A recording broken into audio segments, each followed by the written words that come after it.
पार्श्वसंगीत, जंगलातील नैसर्गिक आवाज, पक्ष्यांचे चिवचिव, वायाचा सुसाट झोका, झाडांची सळसळ. कथावाचकाचा आवाज, गंभीर, कथा सांगणाऱ्या शैलीत. एका हिरव्यागार, दाट जंगलात एक साप राहत होता, खूप अहंकारी. तो रोज जंगलातील प्राण्यांना घाबरवायचा. मी आहे या जंगलाचा राजा. पार्श्वसंगीत, जंगलातील ताणलेले सूर, झाडांच्या फांद्या हलण्याचा आवाज, पानांची सळसळ. साप, फुत्कारत, रागीट आवाजात. माझ्या वाटेत आलास, तर संपलास.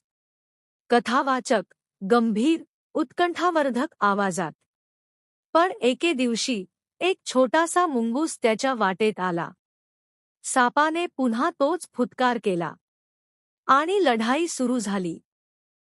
पार्श्वसंगीत, झुंज आणि झटापटीचे आवाज, गवत हलतन्य, फांद्या तुटतात, संघर्षाची थरारक पार्श्वध्वनी.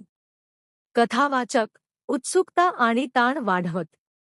मुंगूस छोटा होता, पण चपळ. त्याने सापाचा फणा चुकवला. आणि एका झटक्यात सापाला जमिनीवर पाडलं. संगीत, विजाचा सूर, आनंदी आणि प्रेरणादायी टोन. पार्श्वसंगीत, हलकं, प्रेरणादायी, पक्ष्यांचे गोड आवाज आणि शांत जंगलाचा माहोल. मुंगूस, हस्त, आत्मविश्वासाने.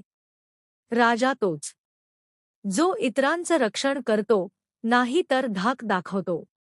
कथावाचक, उबदार आणि समाधानाने. त्या दिवसानंतर जंगलातील सगळे प्राणी निर्धास्त झाले.